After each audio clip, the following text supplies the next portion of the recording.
Hello everyone, it is your favorite VIP celebrity and DJ Duffy the DJ. We're going to do a brief tutorial on heroin and fentanyl, side effects and information everybody should know about, and we will have a brief clip where you're going to screen share the computer on Jelly Roll's appearance at the White House on fentanyl. And Miss Jade Stoller is still here with me, and she is going to explain heroin and fentanyl. Hello everybody, my name is Jade Stoller. I was a fentanyl addict and heroin addict for 10 years of my life.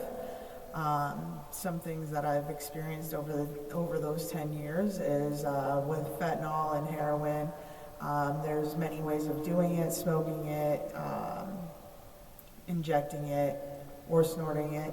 However, it's an epidemic in our world right now, because it causes people to overdose easily and die. Mainly what it does is it shuts down your ability to breathe. Basically what happens is when you wind up injecting, snorting, smoking, and you do too much of it, it winds up shutting down your whole entire nervous system and your breathing. And it's a big deal. It all started back in, I want to say, about 2009-ish. There used to be cartels that would bring black tar heroin into the United States, and they would work in cells around the United States, and they would basically have these people that would drive around with balloons filled with black tar heroin in their mouth, and if they got stopped, they would have to, basically swallow that. However, in my experience, I ended up with 2 overdoses. However, on purpose. There wasn't, I believe that some people know their limits and other people don't. However, most people, when you're in heroin addiction, what happens is when you don't have that drug, you go through withdrawal, and withdrawal is hell, basically.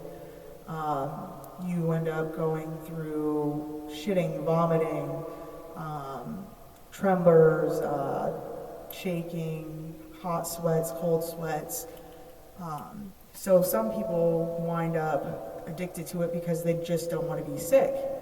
And then after years and years and years of using it, eventually you lack motivation without it. You wind up wanting to basically, some people in my case, I stopped chasing the high, and I didn't really care too much about the sickness as much as I cared about just wanting to die at one point. Some heroin addicts just get so hopeless and so tired of being a heroin addict that they wind up chasing death, basically. So they'll chase their drug just to wind up wanting to be dead. It seriously is an issue.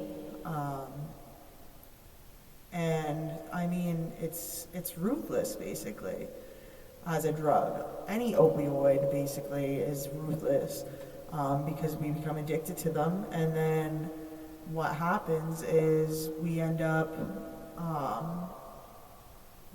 chasing that drug so we're not sick. It's a lot like going through a heartbreak almost. You wind up chasing after your ex because you didn't feel like yourself anymore without that other person. And that happens, it's with a lot of things in life. Addiction in general is craziness, it's insanity. So we're gonna play, this video. Yes, I'm going to show a brief video. It's about 7 minutes long that Jelly Roll and his wife, Bonnie XO, and his daughter went to the White House to briefly talk on fentanyl. And they are trying to pass a bill now, I guess. We're going to be working on passing a bill for this. And Jelly Roll and his wife will be tagged in this video as well.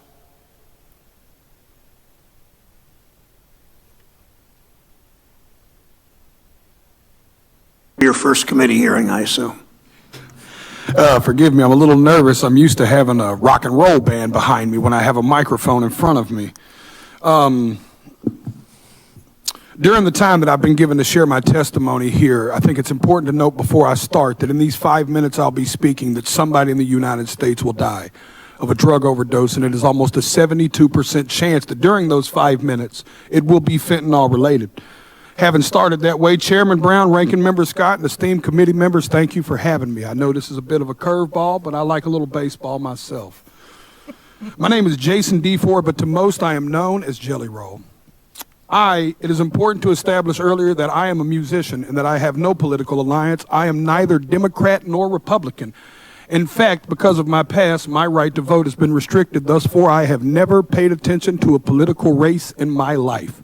Ironically, I think that makes me the perfect person to speak about this because fentanyl transcends partisanship and ideology, gentlemen and women. This is a totally different problem. And I was speaking outside to the media, and I gave them a statistic that said 190 people a day overdose and die every single day in the United States of America. That is about a 737 plane. That's what about a 737 aircraft can carry. Could you imagine the national media attention it would get if they were reporting that a plane was crashing every single day and killing 190 people? But because it's 190 drug addicts, we don't feel that way. Because America has been known to bully and shame drug addicts instead of dealing and trying to understand what the actual root of the problem is with that. But the sad news is that that narrative is changing too, because the statistics say that in all likelihood, almost every person in this room has lost a friend, family member, or colleague to the disease known as addiction. I've attended more funerals than I care to share with y'all. This committee, I could sit here and cry for days about the caskets I've carried of people I loved dearly, deeply, in my soul, good people, not just drug addicts, uncles, friends, cousins, normal people. Some people that just got in a car wreck and started taking a pain pill to manage it. One thing led to the other, and how fast it spirals out of control, I don't think people truly understand. So many people. Equally, I think it's important for me to tell y'all that I'm not here to defend the use of illegal drugs.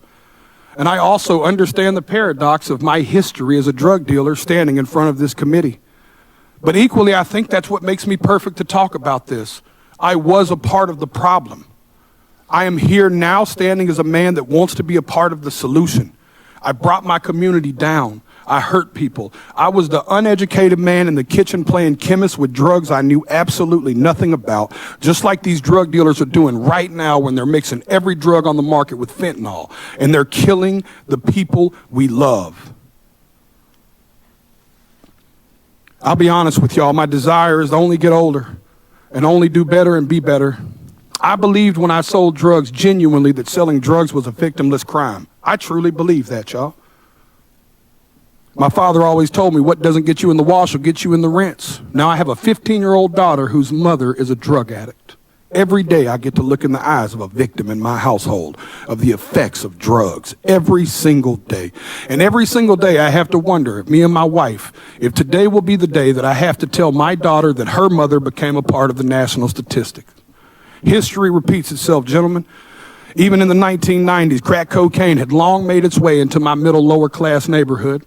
And at that moment, even as a teenager, you could have never convinced me in that moment that there would be a far bigger problem on the horizon in the form of a pharmaceutical drug. And then I watched opioids and Oxycontin burst onto the scene. I'm here to tell y'all that fentanyl is going to make the Sackler family look like saints. And I want to let y'all sit with that for a second. It is time for us to be proactive and not reactive. We were reactive with crack, we were reactive with opioids, and y'all are taking the first step at somebody in Senate finally being proactive.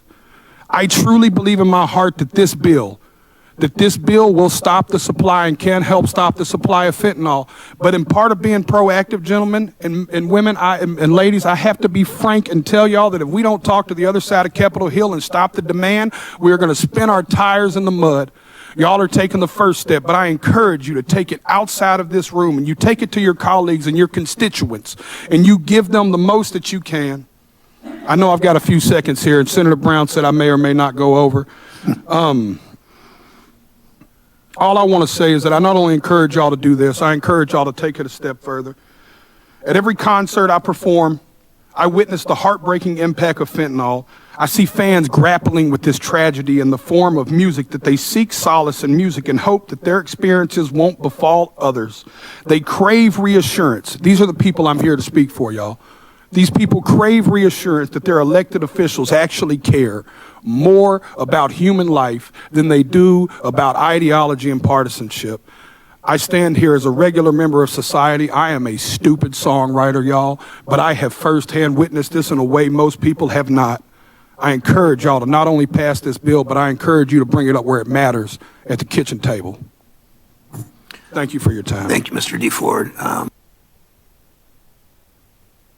All right, you heard it from yourself. Jellybo at the White House speaking on fentanyl.